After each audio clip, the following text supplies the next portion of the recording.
Hey performer, welcome to the Creatively Performing Arts podcast. Are you ready to get back to your creative passion for singing and performing again? Do you find yourself Googling, is it too late to start dancing or songs for auditions? Do you wake up with big creative goals only to think if only I kept training or I'll never be good enough? Hi, I'm Estelle, beginner singing coach, performing artist, 20-something musical theater lover, and Christ-centered creative. I also grew up performing, and after college, I felt called to start intentionally using these gifts again, but I thought it was too late to get training and it was selfish to make time for the arts. But then I realized the solution is to just get started. In this podcast, you're going to find beginner singing and performing tips, inspiration from amazing performing artists, and help to overcome fear and imposter syndrome so that you can finally start singing, acting, and dancing again. So pause your Broadway playlist, take a vocal rest, and submit that last audition self-tape, honey, because the show is starting and you're the star of it. Let's begin. Creative execution. What's your process? Creative execution. I'm your host, Briana Elmore, and this is the Creative Conversations podcast presented by One Choice Magazine. Creative Conversations is a safe space to help both experienced and beginning creatives see the beauty in what they do in order to take their careers to the next level.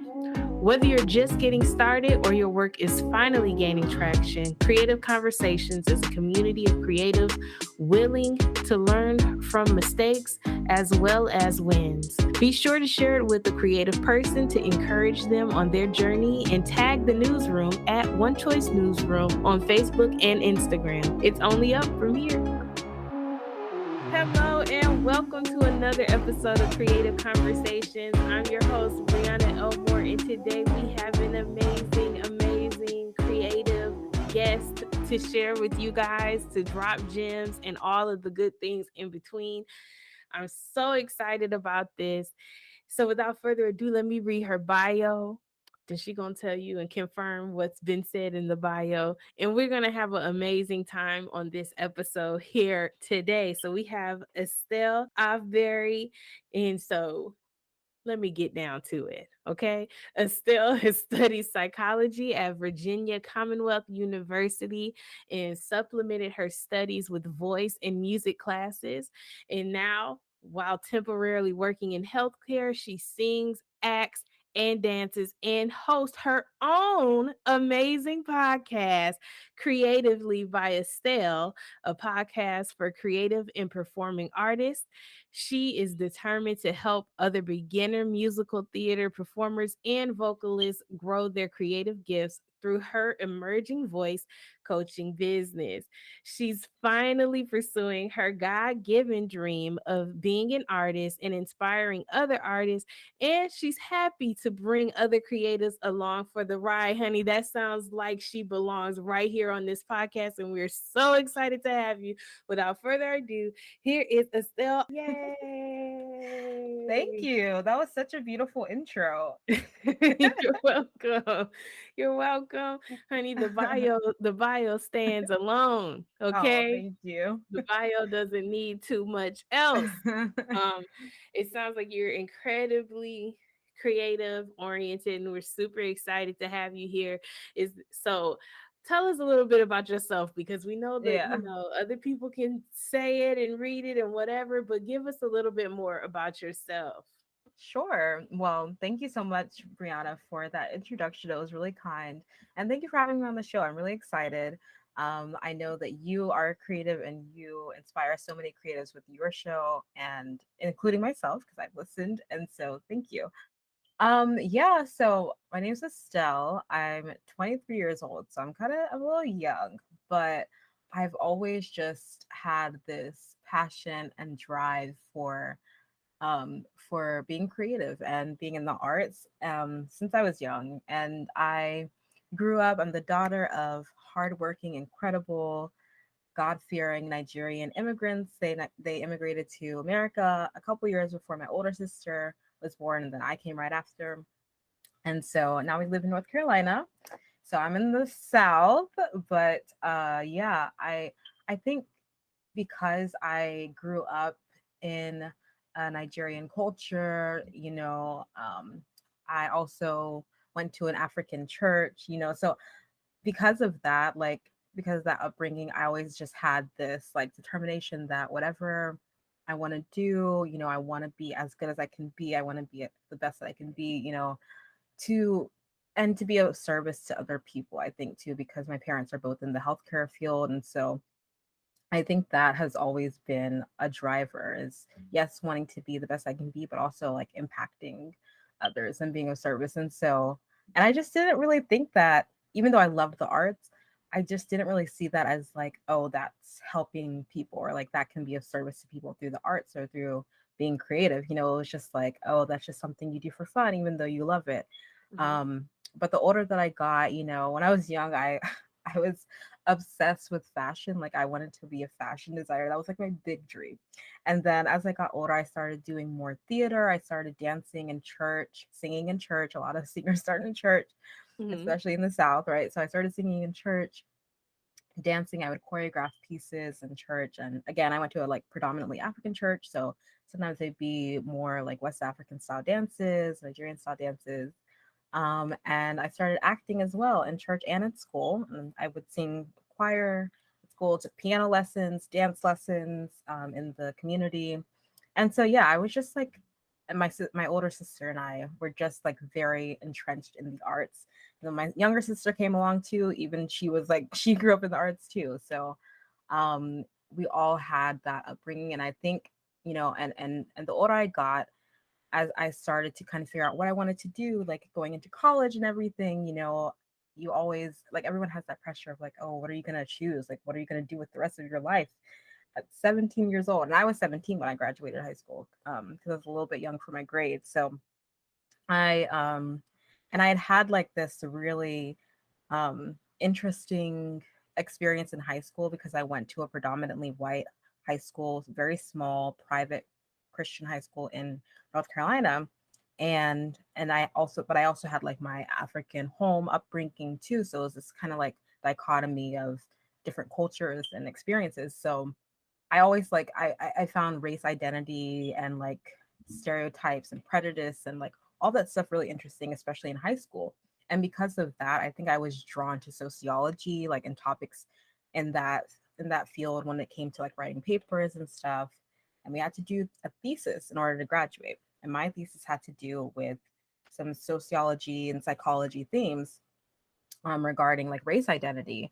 And because of that, I got drawn into psychology and I was like, I love this. Like, I'm so interested in, how we think, why we think the way that we think, and what impacts the way that we think as individuals, how culture, society, and all these things, including the arts, impact the way that we think as humans. And so, yeah, so I went to college, studied psychology. I still wanted to do like I still loved the arts and I wanted to be creative. So I minored in music for a little bit. Long story short, I ended up with the chemistry minor because I was pre-med as well. And that's just like a little, You just kind just, of like, it's like, let's put yeah, a cap on that and let's just kind of figure that out. right. I did not Yes, know what I was doing, but yeah. I knew I've that, been there. I've been there with the minor. It's like yeah, you thought the minor was going to be the major and you it did no not end up that longer want to way. continue. So it's like, well, I'm not going to undo all the work I just did. Right. So I'm going to let that ride. Right. It was because of my pre-med classes. And honestly, at the end of the day, like, yes, I would have preferred a music minor, but I'm grateful that I got the education that I got because, you know, like we were just saying before this, everything is a journey and you learn along the way. Oh, this, this happened. And looking back, would I do things differently? Maybe, but maybe not because you have to go through certain things to learn certain things. And that's what I discovered. And so, going out of college, leaving college, I graduated a semester early in December 2019 and then came home and then COVID happened. So Oof. I known that I, was expected to kind of follow the, medical route, the healthcare route that was like the safer choice for a career. And even though I knew that I love psychology, but I also love the arts and I wanted to do something creative and still incorporate, my love for mental health somehow. And I didn't know what I was doing. And then COVID happened and I was like, you know what? let's just keep going, I let's think just that keep that's going. what Yeah. COVID has. It's been a lot. It's been a lot. It's been draining on everybody. It's taken a lot from Yes. people, be it experiences, or other people, or any Right. kind of thing.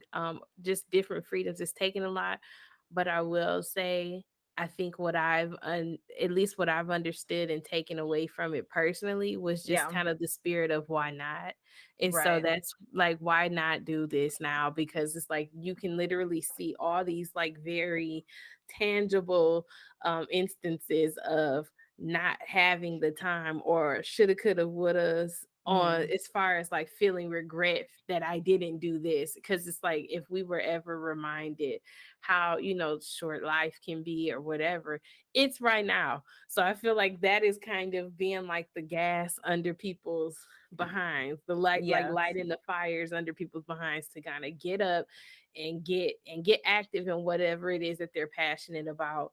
Yeah. And it's scary, but so are like everything is scary at this point in time. So it's just kind of like, you need to take the time to move forward and push, despite maybe it might be uncomfortable, or maybe it's kind of like a different terrain to kind of Right. maneuver. But it's just like that spirit of, okay, well, why not? And then why not me to do whatever this is, right? So it's just kind of like, let's go, let's do it, and let's attack it from multiple angles and multiple disciplines. So I love that your story came Absolutely. together in this way, that you were able to figure out, okay, maybe I wouldn't have done it wrong. Because I think sometimes the misconception when you go from not creative oriented positions to more creative oriented is saying like, I wish I never I don't know. You ever heard, like, the Donnell Jones? I think is it. Wait, no, is it Donnell Jones? And I wish I never met her at all. You ever? It's like that. I It's don't a know. song, I feel right? like I have. But it's like, I feel it's like I not should that have. it's a cult classic. You're gonna have to run it back, okay? Yes, Because it's ma'am. like, it was love at first sight. I know. You gotta listen to it, okay? And I talk in lyrics, so in my mind, that's where my head went. Was just like, you know I wish I never did it at all. No, I'm okay that I did that, because I'm still some things that I can take from this jurisdiction of study, right? That you may Right. think in the most intricate way, you dealing with something in this manner can contribute to yourself creatively, right? Because you have this understanding of people, because you have this understanding of chemistry. You understand what is and what's not as you create a different reality with what talents you have. I think that that's important. So I love that you said that you wouldn't necessarily change that field. Mhm. Sometimes I wish that I would have changed my jurisdiction of study in the beginning, so that I can maybe be in a different place, or have had the opportunity to do different things, like internship opportunities and all those Yeah. type of things. But I don't regret I don't regret my degree. So my degree is in finance. So it's Oh, completely not creative. But wow. I don't hate it. I just wish I would have been able to have like that formal training with like broadcast and cinematic art. If I could do it all over again, I would go back for that Right. back then. You know what I'm saying? And it was that's a difficult program, but I would have really applied to it and tried to do that. Yeah. But I don't regret my finance at all. I still work in finance today, and it's not a bad thing. So Yeah. I definitely get it. Welcome to the McKissick Health Podcast Network, where you can listen to immersive story-driven series and interview-based shows, including the McKissick Health Podcast, Creative Conversations with Briana Elmore, The Experience, and our show, Good Luck Chuck, with your favorite hosts, Key and Bree. Our show engages with listeners through funny but honest storytelling and interviews with other people we know who are navigating everyday problems. We help our Chuck Peep listeners put in the work, be intentional, and figure out how to live better lives. Listen to the Good Luck Chuck podcast on all platforms and follow us on social media at GoodLuckXXChuck. You can also find us online at podcast.mckissickhealth.com. Welcome to the room, Chuck Peeps. But I like to mix it up because we didn't started really getting into the conversation already. I And know. sometimes people need a little icebreaker, and I love doing icebreakers so that we can kind of get to know you as a human, as we kind of like unpack whatever this, whatever our topic is for discussion. But I like to unpack you as a human a little bit too, so we can have a little bit of fun and just loosen up and really get the chance to see the real Estelle a little bit, just peeks, glimpses Yes. into you. So word association. So I'm gonna just Oh, give you one word. There's nothing you have to do. You just literally tell me the first word that comes to your mind, okay. other than the actual word. Gotcha. All right. Freedom, Joy. permission, To create. prerogative, Decision. I don't know. guidance. Oh, God. And wait, are you saying Oh, oh God. God? Yes, God. No, not oh, God, like God oh, is the God, but God Himself guiding me. Yes. Amen. and professional. Creative. That's what I want Nice. to be. Yeah. So see, that was very easy. Yes. Thank you. Thank you for your Yeah. patience, everyone. Truly.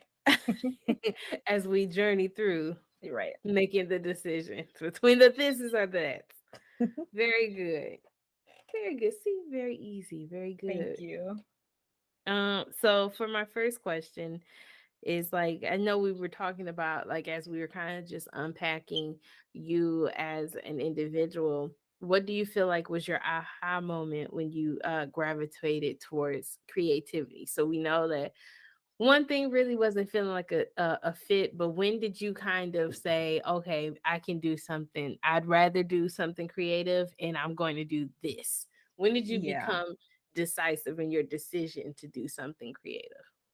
It's really interesting because there have been multiple moments, but so like I think one of the first like two major moments stand out. One is was at the end of college.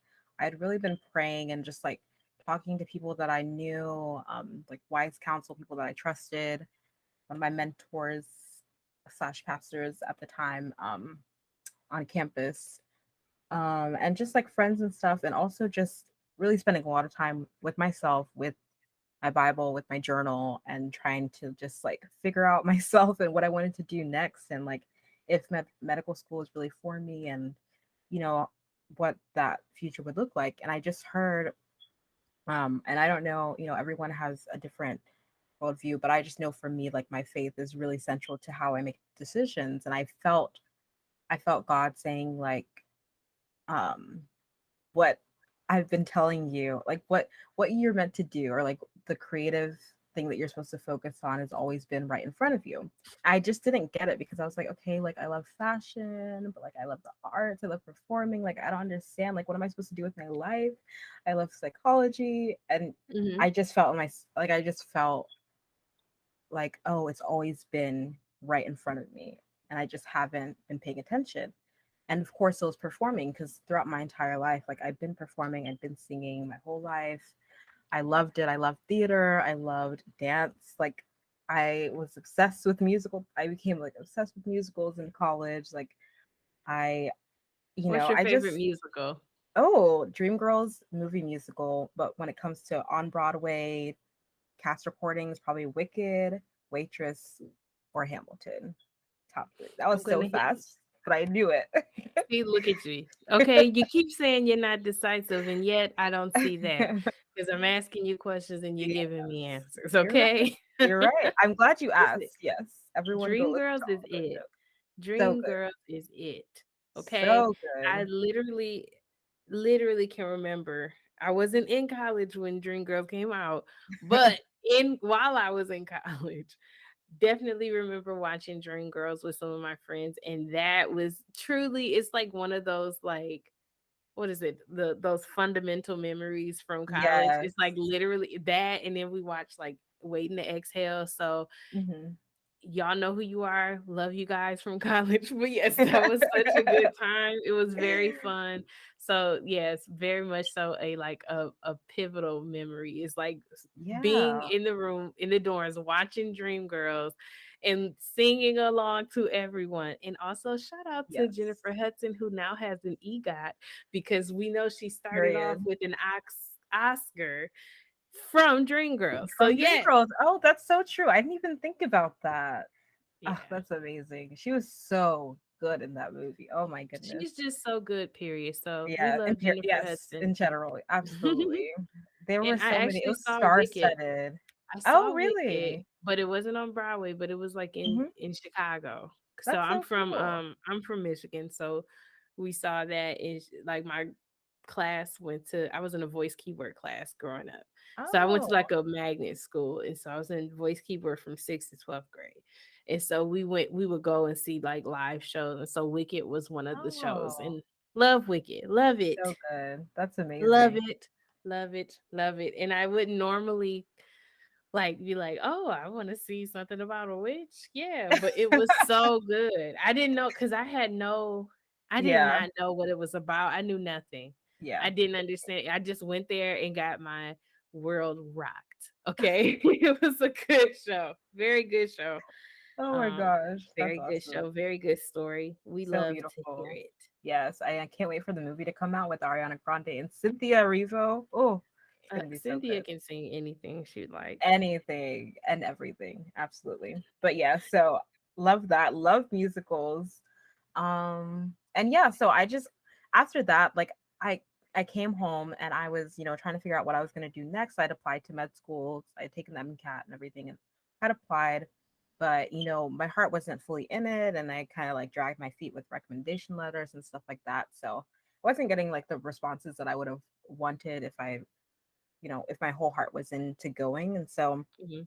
I just started deciding, I was like, I'm just gonna like pay attention to what I felt like God was saying, like, oh, it's been right in front of you. I was like, let me pay attention to that. Let me just start taking a dance class and let me just start, just like singing more for fun, singing more musical theater song covers and like recording it Because for that's what myself you just for enjoy fun. anyway, right? Exactly. So I was just like, let me just start. Let me just start and not make an excuse as to why I can't start right now.